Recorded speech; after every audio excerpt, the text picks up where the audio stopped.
na série Eleições 2018, nós conversamos hoje com o Mário Maurici, ele que já foi vereador e prefeito em Franco da Rocha e agora será candidato, já é candidato a deputado estadual pelo PT.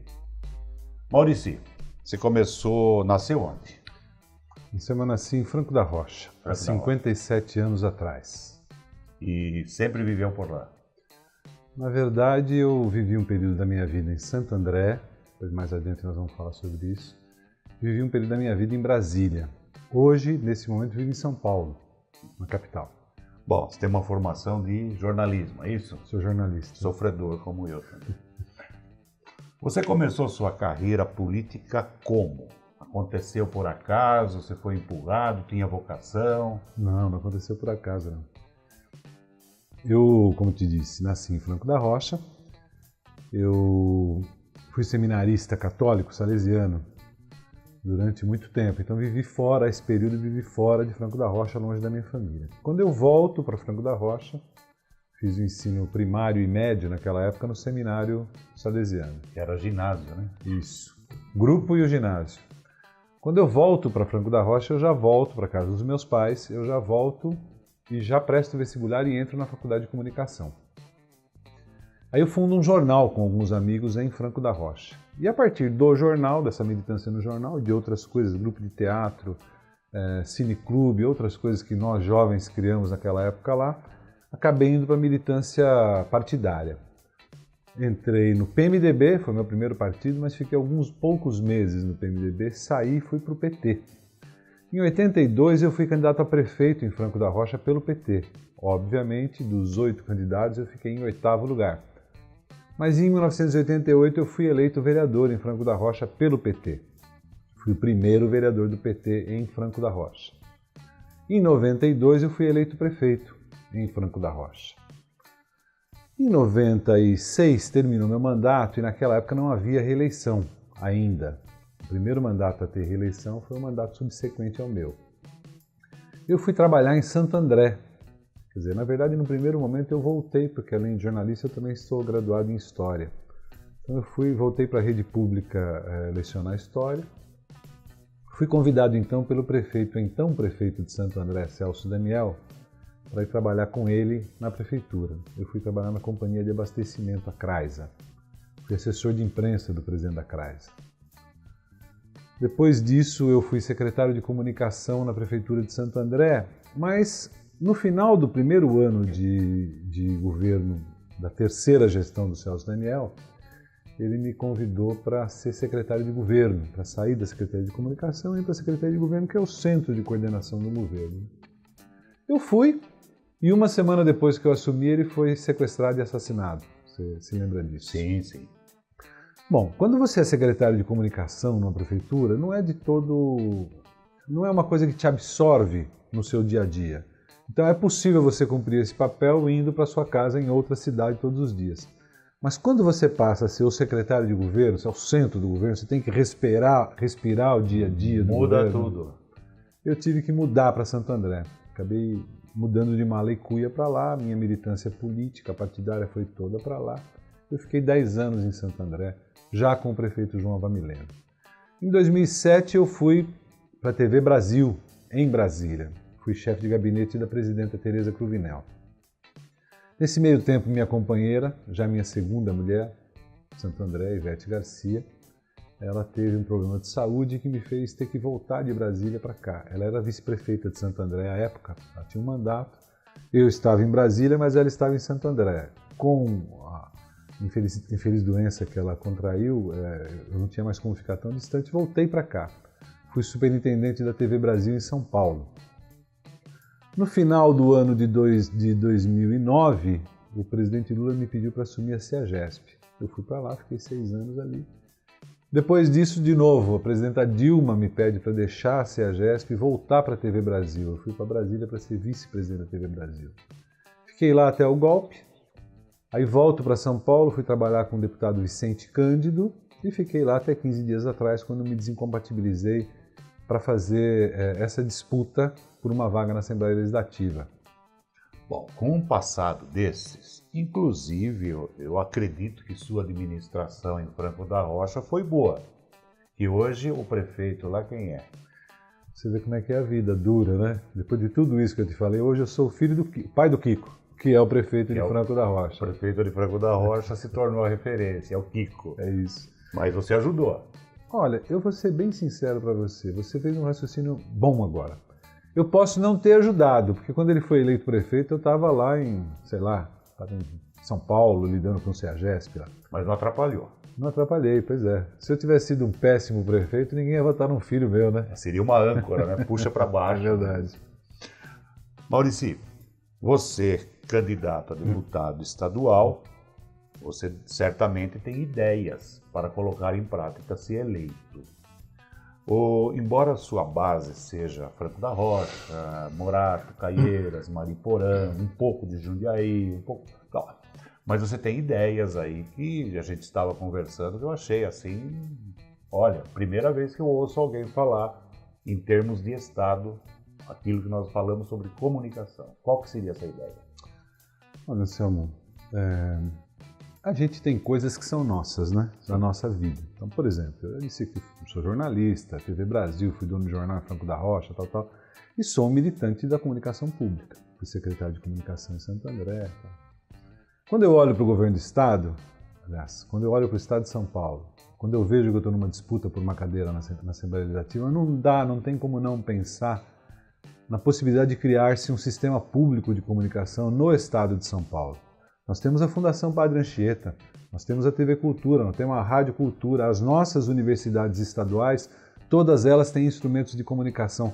Muitas prefeituras e câmaras têm sua TV legislativa, sua cidade tem TV comunitária, TV educativa, e ao mesmo tempo que tem isso tudo aí, com uma programação, eu não posso falar da programação específica de nenhuma, mas de um modo geral, eu tenho consciência que esses meios de comunicação têm dificuldade de produção de conteúdo e acabam exibindo conteúdo de produzido por outros atores.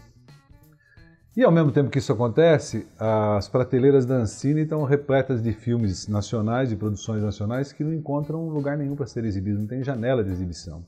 A questão da comunicação, da produção da comunicação, de como a população paulista se informa, à mercê dos monopólios de comunicação que estão por aí. Então, eu vejo como um salto interessante para a população paulista a possibilidade de se criar um sistema público de comunicação. Isso é uma realidade, na minha opinião. Por outro lado, também falando dos temas que são nossos, né? Eu não posso deixar de falar sobre abastecimento, sobre segurança alimentar, correto? Inclusive sobre o desperdício de alimento que há hoje. Sem dúvida. E dizem que 40% perde-se, e num país que precisa. Né? É verdade que a maioria das perdas se dá ainda na colheita, correto? Mas em toda a cadeia de distribuição, você vê, nós não temos uma cadeia de distribuição a frio, é muito complicado isso. Então muita coisa se perde no percurso. E nesse aspecto, quer dizer, nós precisamos voltar, na minha opinião, a ter um incentivo à produção agrícola, em especial de produtos frescos, no entorno de São Paulo. A nossa região aqui, a região de Jundiaí, muito ligada a Franco da Rocha, já foi um importante produtor, correto? Hoje é Cotia, né? Hoje já está no Alto Tietê e na região de Cotia, para Sorocaba. Agora, aqui pode voltar a sê-lo, correto? Então, esse cuidado com a agricultura familiar, em especial, se você pensar que nós estamos na Grande São Paulo, um mercado de 21 milhões de habitantes, correto? Produção orgânica, por exemplo, você não tem 2 milhões de consumidores de orgânico nesse mercado de 21 milhões? É mais, eu acho. A agregação de valor na produção agrícola orgânica é muito maior do que na produção tradicional e muito mais saudável, correto? E nós temos aqui espaços, porque essa é uma produção que não se faz em grandes áreas, em pequenas áreas. Então eu acho que se a gente tiver um incentivo à produção, outra coisa, incentivo à produção de água, porque é um problema essa crise hídrica que nós vivemos e que vem se repetindo. E não adianta falar que a gente está em cima do maior aquífero, o Guarani. Não adianta falar, isso é discurso. E a água, cadê? Nós precisamos produzir. E aí, Anselmo, nós entramos numa outra contradição. Falando aqui com os nossos amigos aqui do Novo Dia, numa outra contradição. Você vê a Sabesp, que é uma empresa pública que tem a obrigação de expandir, por exemplo, a rede de saneamento básico no Estado, correto? E isso é investimento para gente pobre. Só que a empresa que ao mesmo tempo tem essa obrigação, também é uma empresa que distribui dividendos para os seus acionistas na Bolsa de Nova York. Sim. Então, a Bíblia já dizia, né? Não se pode servir a dois senhores. Como é que você trabalha? Então, eu acho que essa é uma questão a ser discutida. As estatais no governo do Estado de São Paulo. Eu ainda fico me perguntando em que momento que a Sabesp senta com a CPLF, com a AES São Paulo, com o metrô, com a CPTM, para planejar suas ações conjuntas. Eu acho que não tem esse momento de planejamento. Aliás, tocou num assunto, planejamento. Nós temos o rio Jundiaí, que nasce em Mairiporã, por sinal, percorre 123 quilômetros até desaguar no Tietê. Jundiaí, desde 1983, começou um programa de despoluição. Tirar o esgoto do rio, tal, construiu sua estação de tratamento, estava uma beleza. Para a Sabesp fazer uma estação de tratamento em Várzea, para pegar o esgoto de Campo Limpo e Várzea, tratar para jogar no rio, foi um parto. Em Franco da Rocha não tem 1 litro de esgoto tratado. E joga onde? No rio? No Rio Juqueri. Aliás, você falou da despoluição. E a despoluição do Tietê? Faz 40 anos que eu ouço falar, que eu vejo lá a máquina mexendo e desmexendo. Quantos milhões, pois é? Eu vi aquelas máquinas, eu lembro até do nome da empresa, Badra. Tinha aquela draga, né, para tirar terra, sei lá, desassoreal. Isso.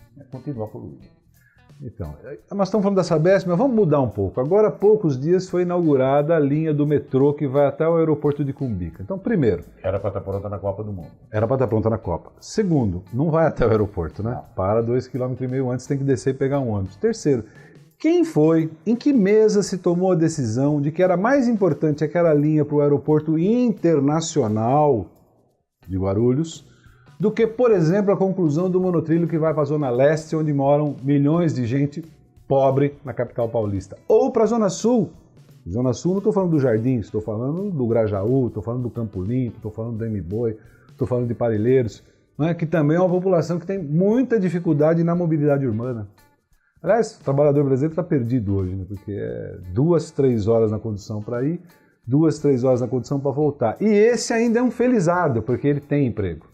Né? Num universo de 14 milhões de desempregados no Brasil hoje, esse que fica 6 horas chacoalhando dentro de um trem, de um ônibus, é um privilegiado. E tem um dado recente, 5 milhões de pessoas desistiram de procurar emprego por uma única dificuldade. Lógico, não encontra emprego, está procurando.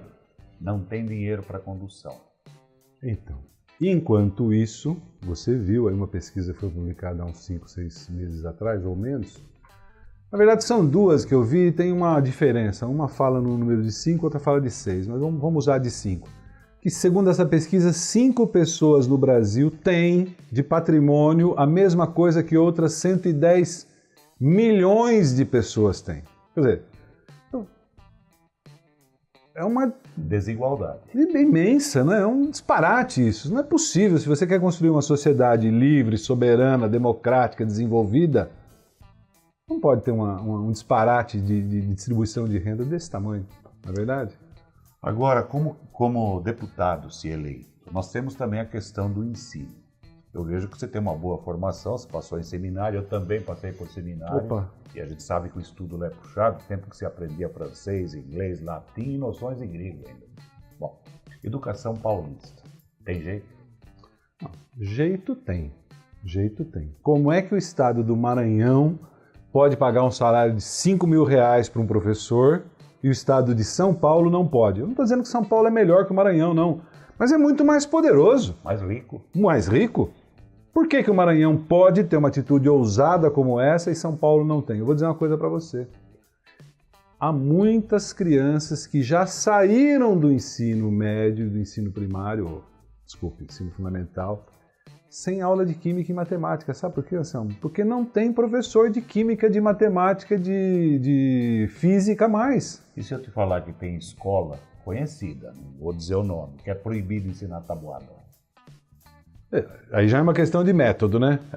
Quem sabe essa escola tem um método mais interessante do que esse nosso antigo que nos ensinou. Como é que você aprendeu tabuada? Foi cantando, não? Não, decorando. A minha foi cantando. Em dia de prova não podia ter aquele lápis que tinha tabuada. A minha também não. Agora esse método dessas escolas aí deve ser o método Muar. Muar? Muar. Não é nenhuma sigla, é burro mesmo. É difícil, Maurício. Mas olha, falando da educação, então, esse é o primeiro dado. O segundo dado é o seguinte, a nova base comum curricular fala de matérias optativas. Eu quero saber quem que vai lecionar essas matérias optativas. Porque não tem gente formada para isso. Então eu acho que tem um problema geral na educação no Brasil, certo? A começar, por exemplo, a questão do pré-sal. Você sabe que o Plano Nacional de Educação, boa parte dele ia ser financiado pelos royalties do pré-sal. Ora, com o fim da inversão dos royalties do pré-sal na educação, não tem mais, não fecha a conta do financiamento da educação. Mas vamos deixar essa discussão da educação geral, eu tenho uma opinião, você tem a sua, e nós vamos nos somar sempre àqueles que acreditam que educação é estruturante, é central para o desenvolvimento de uma sociedade. Mas eu quero dizer a você o seguinte, eu já vou estar feliz se a gente conseguir que todas as crianças do ensino fundamental estejam matriculadas em período integral. Se isso acontecer, eu já vou ficar muito feliz, porque essa é a base. Como dizia o padre, não sei se o padre lá no teu seminário dizia, mas no meu dizia. Era a Congregação Redentorista. É de pequenino que se torce o pepino, não é isso? Meu avô já dizia. Pois é. Então, para mim, a questão da educação é séria. Tem jeito, mas ela precisa ser enfrentada com coragem. Valorização dos professores e da carreira, porque senão não vai ter mais professor, correto? E as crianças precisam estar na escola, porque é lá que se aprende a ter uma cultura de cooperação, de time, não de competição, de disputa, que é o que leva a sociedade para essa miséria que nós estamos vivendo hoje, na minha opinião. Esse clima de um querer furar o olho do outro. Como uma competitividade assim, meio canibal até, né? Sim. Agora, um outro tema que todo candidato aborda, não sei se é seu caso, mas segurança pública. Nós vivemos uma situação de risco hoje, né? Nós vivemos, é uma situação muito grave. Os últimos números que eu vi são números alarmantes. De homicídios, por exemplo, nós estamos chegando a perto de países que têm índices muito altos aí na América Central, como Honduras, como... Estamos matando mais do que guerra. Pois é. 68 mil no ano passado. E há setores mais vulneráveis, né? Você viu o que está acontecendo com a população LGBT hoje e com as mulheres. Os dados da Secretaria de Segurança, Anselmo, em São Paulo, é o seguinte, nos últimos 5 anos, 600 mulheres foram assassinadas e 300 mil foram vítimas de algum tipo de agressão, desde um tapa no rosto até um estupro.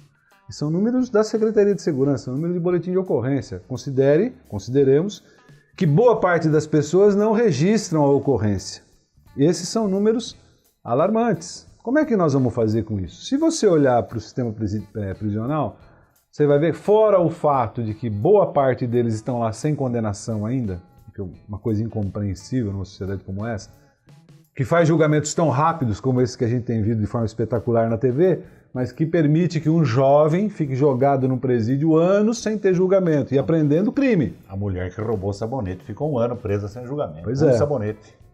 E quando você olha, tem um dado interessante, quando você olha para o perfil da população que é assassinada, você vai ver que é basicamente jovem, negro, pobre.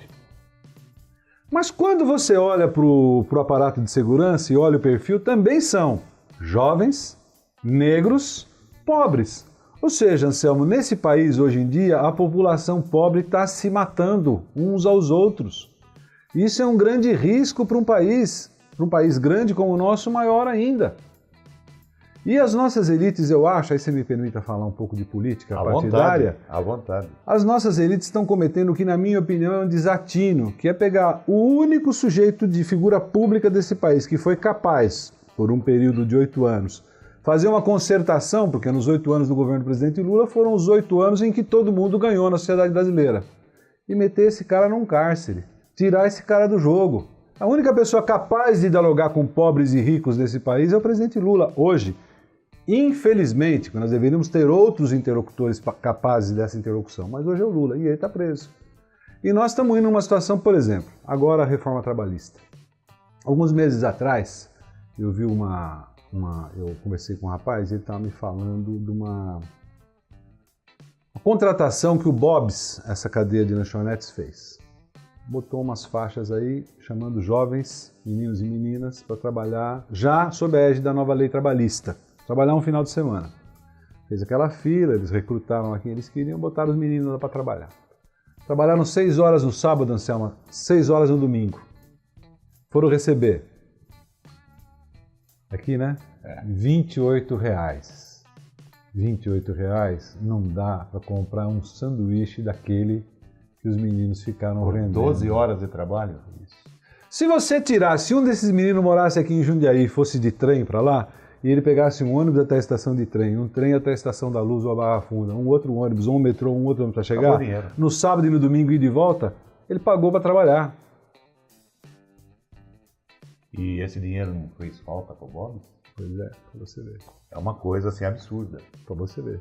Agora, vamos pensar que o senhor se elegeu deputado. A Assembleia e sua atuação, lógico, não só a sua, tem que somar, tem que convencer mais gente. Tem jeito de ajudar, pelo menos, a resolver isso? Então, você falou uma coisa muito legal agora, que é o seguinte. O mandato de um deputado, ou de um vereador, ou de um senador, ele tem várias dimensões, como o trabalho de qualquer um, né? Uma dimensão óbvia do mandato de um deputado é o fiscalizador, é o que vai ver se o governo, se o governador está cumprindo, está executando o orçamento como deveria executar, se está seguindo as leis nos atos que pratica, correto? Isso é função fiscalizatória. Tem a outra função, que é essa que você mencionou, e que é de conceber leis, mas mais do que conceber, é conceber e dialogar com os pares para aprovar, correto? Essa é outra dimensão. Há muitas, mas eu quero me fixar aqui em uma, que é a que eu mais gosto, que é a dimensão que eu chamo de mobilizadora, de formadora, de conscientizadora que o mandato tem. Que é você usar o peso do seu cargo, o peso do seu mandato, para estar junto com as pessoas, organizando, debatendo, sistematizando demandas e fazendo embate com o governo. E aí vale para tudo, para aquilo que é da sua competência ou da competência da sua esfera ou do seu ente federativo e para a competência dos outros. Vou te dar um exemplo agora. Eu sou do PT, já falei aqui a minha opinião um pouco sobre o governo Lula, então vou aprofundar um pouco mais. Eu acho que o governo Lula e o governo Dilma fizeram muitas coisas, em especial pela população mais pobre, mas algumas não fez. Ou não deu tempo, ou não era prioridade naquele momento, mas eu acho que se voltar a governar o país tem que fazer. Uma é regulamentar o artigo da Constituição, 88, faz 30 anos, que proíbe o monopólio nas comunicações, correto? Essa é central, precisa ser feito. Mas é difícil mexer com a família Marinho, né? Mas se o presidente Lula voltar a ser presidente, ele vai fazer, porque ele sentiu agora na carne o que é isso. O que é tomar pau da Globo. O que é ser prisioneiro de uma única opinião. Agora, tem uma, por exemplo, Anselmo, reforma tributária. A tributação no Brasil, ela é baseada no imposto sobre a produção e no imposto sobre o consumo, correto? Então, o imposto sobre o consumo é o pior, porque é aquele que você paga sem perceber, você simplesmente paga. Você compra um copo d'água, você paga o imposto. Agora, o que é pior? O que é pior?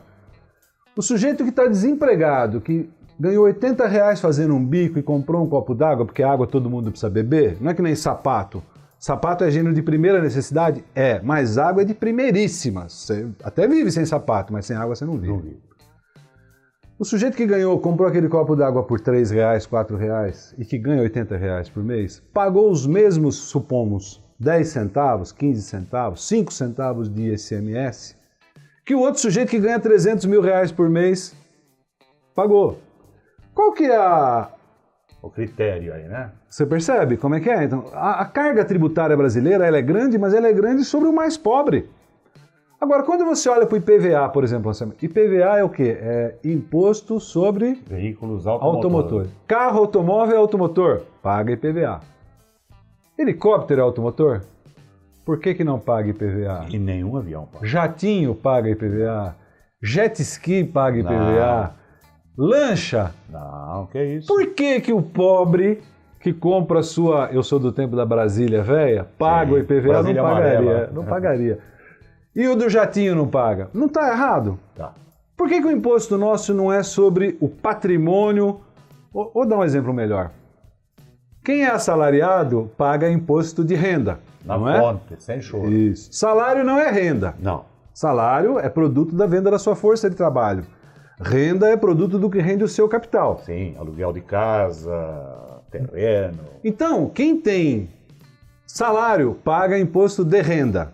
Agora, quem tem renda, por exemplo, se você fosse acionista do Banco Itaú, Bradesco, Não e paga você imposto. recebesse o dividendo dos lucros do banco, você não paga imposto de renda sobre a renda. E nem o banco paga. E nem o investidor estrangeiro ou a empresa estrangeira para remeter os lucros para o exterior paga imposto de renda. Qual que é a racionalidade desse sistema? Não tem critério. Pois é. Então, isso é uma coisa que não é da competência do deputado estadual. Mas o deputado estadual pode, digamos, acorda, vamos conversar sobre isso. Fazer o que nós estamos fazendo aqui. Falar sobre o tema, cutucar, fazer as pessoas pensarem sobre isso e verem que isso é importante porque é estruturante. Nós não vamos distribuir renda nesse país com um sistema tributário injusto e concentrador como esse. Onde meia dúzia detém 90% do capital. Exato. Para encerrar. Que pena. Não é horário eleitoral, hein? Que é menor ainda. Maurício, você vai ter 2 trabalhos essa eleição. Um, convencer o eleitor a ir votar. E outro, pedir o voto para você. Por que o eleitor está tão desinteressado? Bom, ou desiludido? Eu acho que não é um sentimento novo. Nós, que já temos mais do que 15 anos de idade, Sim. sabemos Somos que... debutantes. Já. Pois é, já sabemos que desde a nossa mais tenra juventude, o que a gente ouvia sobre política? Política não dá camisa para ninguém. Eu não só vou votar porque sou obrigado. Então, essa é meio que uma cultura que tem no nosso país. Uma cultura, na minha opinião, nociva, né? Mas, até pegando um outro exemplo do passado, a chamada Lei de Gerson, lembra do cigarro Vila Rica? Gosto de levar vantagem em tudo. Vantagem em tudo. Então, eu digo isso. Há aqueles que me falam, não, política é tudo bandido. Eu falo, primeiro, nada é tudo. Sempre você tem que olhar, porque nada é tudo igual. Segundo, precisa ver assim, a maioria das pessoas não se lembra em quem votou para deputado. Nem se lembra. Você lembra para quem votou para prefeito? Por quê? Porque pegou o papel, porque votou porque alguém pediu, porque não valorizou aquilo, não dá importância, não fez a escolha que deveria fazer, não fez a análise que deveria fazer. Então isso já é assim, é uma contraste da nossa cultura. Agora, nesse momento, nós temos que ver que a política é uma atividade completamente criminalizada. Para fora esses escândalos aí que a imprensa publica, parece, se quer fazer crer que a atividade, a geni do momento é o político. Então nós temos que lidar com isso. Vamos ter que lidar com essa situação. E só tem um jeito, Anselmo, é sentar na frente da pessoa, olhar no olho, conversar, porque o voto, se você for ver no limite, é uma relação de confiança que você estabelece ou não. E quem não morre não vê Deus também. Né? Pois é. Arrisca, pelo menos. Como é que é casar? Não é? Eu conheço tanta gente que namorou 20 anos com alguém, quando casou, 2 meses separou. Eu já casei 2 vezes. Você? Eu também. Mas eu fiquei 15 e 24. E já. Eu tenho um senso de... Segura mais. Então, mas é isso que nós vamos ter que fazer, trabalhar com a consciência das pessoas, sempre, sempre. Agora o momento é mais difícil, mas é como navegar. Quando está mais fácil, quando tem vento, você abre a vela e segura no leme. Quando não tem, você fecha a vela, pega o remo e rema. Agora é hora de remar, nós vamos fazer isso. Ok. Esse foi o Mário Maurici, candidato a deputado estadual pelo PT, ele que já foi vereador, ocupou diversos cargos também em direção, inclusive da TV Brasil, e foi também prefeito de Franco da Rocha. Você está assistindo Novo Dia TV.